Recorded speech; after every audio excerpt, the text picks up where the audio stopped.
وعلى آل سيدنا محمد وبارك وسلم۔ عزیزان محترم، اللہ تبارک و تعالیٰ کلام مقدس میں ارشاد فرما رہا ہے وَمَن يُعَظِّمْ شَعَائِرَ اللَّهِ فَإِنَّهَا مِن تَقْوَى الْقُلُوبِ۔ اللہ تعالیٰ کی نشانیوں کی تعظیم یہ دلوں کا تقویٰ ہے۔ اللہ تبارک و تعالیٰ کلام مقدس میں صاف طور پر بیان فرما دیا دلوں کا تقویٰ کیا ہے، اللہ تعالیٰ کی نشانیوں کی تعظیم کرنا۔ اب اللہ تعالیٰ کی نشانیاں کیا ہے؟ ساری کائنات میں اللہ تبارک و تعالیٰ کی نشانیاں ہیں۔ خالق کائنات جیسا کہ صفا مروہ کی بات آتی ہے تو پروردگار عالم بیان فرما رہا ہے ان الصفا والمروہ من شعائر اللہ، بلا شبہ صفا اور مروہ اللہ تعالیٰ کی نشانیوں میں سے ہے۔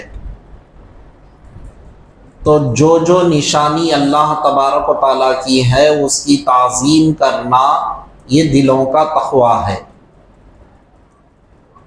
اب لازمی بات ہے جو نشانی جتنی بڑی رہتی ہے اور اس کی اتنی تعظیم کرنا ہے، اور جتنی اس کی تعظیم کی جائے گی اتنا ہی دلوں کا تقویٰ اعلیٰ سے اعلیٰ تقویٰ حاصل ہوتا ہے۔ اب کائنات میں اللہ تبارک و تعالیٰ کے بعد اللہ تعالیٰ کی سب سے بڑی نشانی اگر ہے تو وہ کیا ہے؟ ذات محمد الرسول اللہ صلی اللہ علیہ وسلم ہے۔ آپ کی تعظیم کرنا، آپ کا احترام بجا لانا اور آپ کے جسم مبارک سے جو چیزیں مس ہوئی ہے ان کا احترام کرنا، یہ سب کیا ہے؟ دلوں کا تقویٰ ہے۔ آپ دیکھتے چلے عزیزان محترم، آج لوگوں کو معلومات نہ ہونے کی وجہ سے کئی چیزوں کا انکار کر دیتے ہیں۔ یہ کرنا کہاں ہے، وہ کرنا کہاں ہے، انکار کرتے چلے جاتے ہیں۔ لیکن اگر اللہ تعالیٰ کے کلام مقدس کو پڑھیں گے تو بات معلوم ہوگی کہ اللہ تبارک و تعالیٰ تعظیم کا حکم اللہ تبارک و تعالیٰ کلام مقدس میں ہم کو بتا رہا ہے۔ جو متبرک چیز ہوتی ہے، برکت والی چیز ہوتی ہے، اس کی تعظیم بھی قرآن ہم کو بتا رہا ہے۔ مثال کے طور پہ انبیاء علیہ السلام کچھ چیزوں کو استعمال کیے تو اللہ تبارک و تعالیٰ انبیاء علیہ السلام کی استعمال شدہ چیز کے اندر بھی برکت رکھ دیتا ہے۔ آپ کہیں گے یہ کیسے ہو سکتا ہے؟ قرآن کہہ رہا ہے۔ خالق کائنات ان تبرکات کی مثالوں کو کلام مقدس میں دیا، اور یہ تبرکات کی تعظیم کرنا حضور علیہ السلام کے دور سے پہلے سے ہے۔ معلومات نہ ہونے کی وجہ سے لوگ کیا کہتے ہیں؟ یہ سارے کے ساری چیزیں سنی جماعت کے لوگ کرتے ہیں، اس سے اسلام کا کوئی تعلق نہیں ہے، جو چاہے کہہ دیتے ہیں۔ لیکن اللہ تعالیٰ انہیں عقل سلیم عطا کرے تو قرآن کریم کے اندر تبرکات کی جو اہمیت بتائی گئی ہے اس کا تعلق بہت پہلے سے ہے۔ صرف 2-3 باتیں آپ حضرات کے سامنے رکھ دیتا ہوں۔ اللہ تبارک و تعالیٰ دوسرے پارے کے اندر پروردگار عالم آخری رکوع میں سارے واقعے کو بیان فرمایا، طالوت اور جالوت کے واقعے کو۔ تمام واقعات تو میں آپ کے سامنے نہیں رکھوں گا کیونکہ وقت نہیں ہوتا، صرف میں اشارہ دے رہا ہوں اس میں. طالوت نیک بادشاہ تھے لیکن مالی اعتبار سے کمزور تھے، علم کے حساب سے، طاقت کے حساب سے زبردست تھے. اللہ تبارک و تعالی جالوت کے مقابلے میں لڑنے کے لیے اللہ تبارک و تعالی ان کو منتخب فرمایا، طالوت بادشاہ کو. لوگ اعتراض کیے یہ غریب ہمارے بادشاہ کیسے ہو سکتے ہیں، یہ ہمارے بڑے کیسے ہو سکتے ہیں، یہ ہمارے بادشاہ، ہم کیسے ان کو تسلیم کریں، ہم کیسے ان کو قبول کریں. ہماری طبیعت یہ نہیں چاہتی کہ ہم ان کو قبول کریں. کیوں؟ وجہ کیا بنی؟ ان کی نظر میں مال تھا، یہ مالی اعتبار سے کمزور ہے، تو جب مالی اعتبار سے کمزور ہے تو ان کو کیسے بادشاہ بنایا جائے، ہم کیسے ان کو بادشاہ تسلیم کریں. اعتراض کرنے لگے. تو اللہ تبارک و تعالی ان کے اعتراض کا جواب دیتے ہوئے اللہ تعالیٰ ان کے اندر دو چیزیں جو ہیں اللہ تعالیٰ سب سے پہلے اس کو بیان کیا، بسطۃ فی العلم والجسم. اللہ تعالیٰ دونوں چیزیں ان کو عطا فرمایا، ایک علم عطا فرمایا، حکمت عطا فرمائی، دانش مندی اللہ تعالیٰ ان کو عطا فرمایا، اور دوسرا اللہ تبارک و تعالیٰ طاقتور بھی بنایا.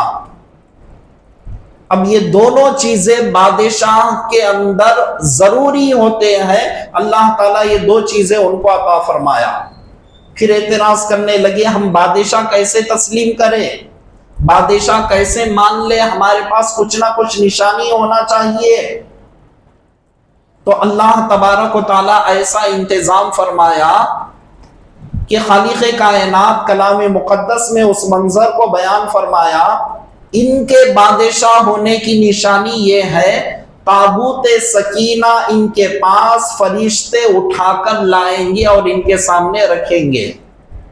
مما ترک آل موسیٰ و آل ہارون تحملہ الملائکہ.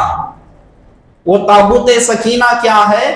فیہ سکینۃ من ربکم، تمہارے پروردگار عالم کی طرف سے اس کے اندر کیا ہے؟ سکینے میں اللہ تبارک و تعالی رحمت رکھا ہے، برکتیں رکھا ہے. اور اس میں کیا ہے؟ وہ تابوت سکینہ میں مما ترک آل موسیٰ، موسیٰ علیہ السلام کے کچھ تبرکات ہے، وآل ہارون، اور ہارون علیہ السلام کے کچھ تبرکات ہے، جس کو فرشتے اٹھا کر سر پر لیے ہوئے لا کر ان کے سامنے رکھ دیتے ہیں. جب دیکھنے کے بعد ان کو تم بادشاہ تسلیم کر لینا. ہوا بھی یہی، فرشتے لا کر وہ تابوت سکینہ کو ان کے سامنے رکھ دیے. رکھنے کے بعد لوگوں نے ان کو بادشاہ تسلیم کر لیا.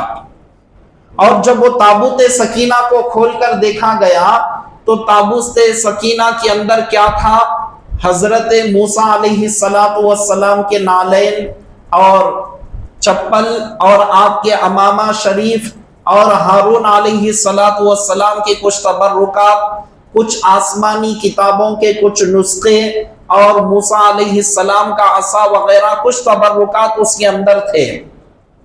تو اللہ تبارک و تعالی اس تابوت سکینہ کے تعلق سے بیان فرمایا کہ جس کو فرشتے لا کر ان کے سامنے رکھیں گے، تو وہ تابوت سکینہ میں جو جو چیزیں تھیں وہ احترام والی چیزیں تھیں. کیوں احترام والی چیزیں؟ اس لیے کہ پیغمبروں نے اس کو استعمال کیا. تو جو پیغمبر ان کو استعمال کیے وہ چیز معمولی چیز نہیں ہوتی، وہ برکت والی چیز ہوتی ہے، تبرک والی چیز ہوتی ہے. اور یہ تبرکات کی اہمیت اسلام کے اندر ہے. اللہ تبارک و تعالیٰ تبھی تو وہ تابوت سکینہ کے تعلق سے اللہ تبارک و تعالیٰ بیان فرمایا اور اس کو فرشتے احترام کے ساتھ سروں پر لیے ہوئے لا کر ان کے پاس رکھ دیے. اور تفسیروں میں آتا ہے وہ تابوت سکینہ جب کبھی بھی